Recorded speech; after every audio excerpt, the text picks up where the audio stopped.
Hello, my scary friends. I'll hunt a werewolf with my crossbow.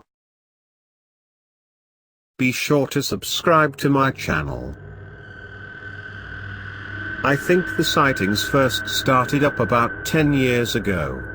That's the same time my family moved to this town. I was only 12 at the time. Since then, many have claimed to have seen some sort of wolf or hyena-like animal running around.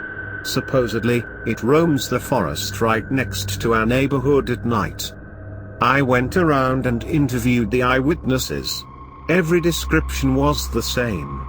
They said it has thick brown fur and bright blue eyes.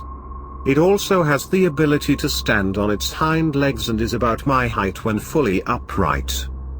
These sightings are common enough that even the law enforcement officers believe in this werewolf. They say there are no officially recorded wolves or mountain lions or any other similar animals in this area that could explain the sightings. They've also tried to catch it more than once, but it clearly has human-level intelligence, since it has always been able to evade them. And no one knows where it goes during the day. The sightings just seemed to get more and more common as the years flew by, to the point where even my parents had claimed to see it once or twice. My mother says she saw it running across a road while driving home from work late at night, while my father said he saw it creeping around our front yard, before leaping over the fence and running back into the woods where it lurks.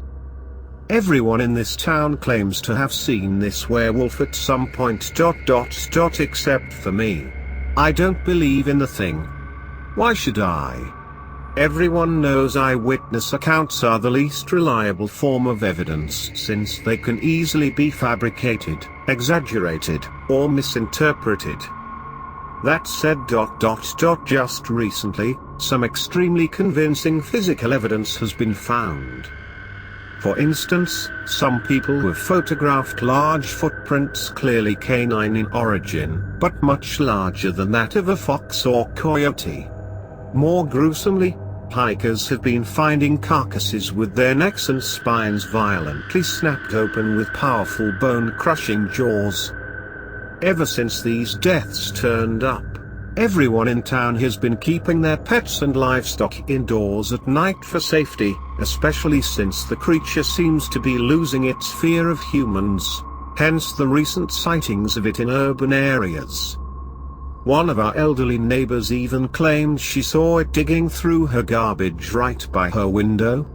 She says it turned right in her direction, before going over to the window, pressing its muzzle against the glass, and breathing powerful, hungry breaths before she ran to her bedroom, pulled the blanket over her head, and stayed there until morning.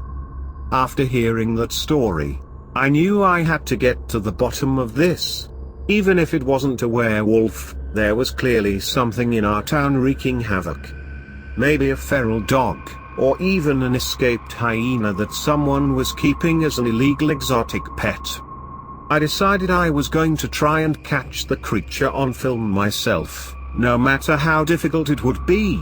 I set up a camouflage tent in the backyard, right next to the forest, and brought with me a headlamp, a video camera, and a gun. The latter I brought just in case I needed to defend myself from this animal. I set the camera up on a stand right outside the tent, pointed towards the woods, before crawling into my tent, zipping the door shut, and falling asleep. The next morning, I felt a breeze coming from the front of the tent. I sat up, and nearly had a heart attack when I saw that there was a gigantic hole torn in the tent door. I peeked out of the hole and noticed the chewed-up carcass of a turkey lying in front of the tent, along with large paw prints surrounding it. He was here, I thought. I wanted to be excited, but I was mainly terrified. I had been extremely close to being this animal's dinner. The animal had torn open my tent, then for whatever reason, decided I wasn't worthy of a meal. Maybe the videotape will explain everything. I hooked the camera up to my computer and uploaded it, before examining the footage. At the very beginning of the video, I saw myself setting the camera up, before stepping out of view to get into the tent. The next hour of footage was unfortunately corrupted for whatever reason, so I skipped ahead another few hours. At approximately 3 a.m., I saw a big furry wolf-like creature walk out of the woods, its eyes shining brightly in the dark. It was carrying the same dead turkey from before in its jaws. The creature then walked over to the tent, dropped the turkey to the ground, and reared up on its hind legs like a bear. I felt chills run through my skeleton as the animal leaned forward and disappeared completely from the camera.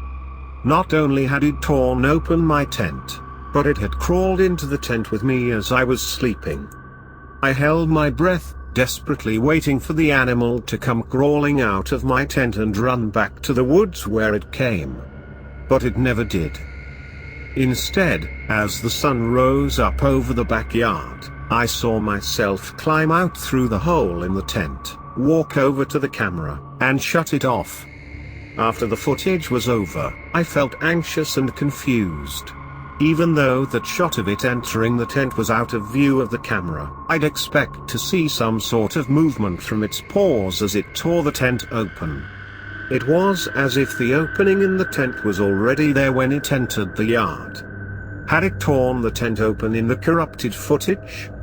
Also, if it had slept with me in the tent the entire night, how come it wasn't there when I woke up? The footage should have shown it going through the opening, and it's not like there was any other way of leaving the tent. Then it hit me. I suddenly remembered all those mornings where I would wake up with dirty hands and feet for no explainable reason. And those mornings where my breath would smell worse than usual as if I had devoured a whole bunch of rotting meat as a midnight snack. My heart sank. The entire room began to swirl around me as I struggled to stand. All of the pieces were falling into place. Why the creature only appeared at night, while I was sleeping? Why I was the only one in town who had never seen the thing? Why the camera had caught it entering the tent, but not leaving? It turns out, the camera had caught the creature leaving the tent. And that creature was the one who set up the camera in the first place.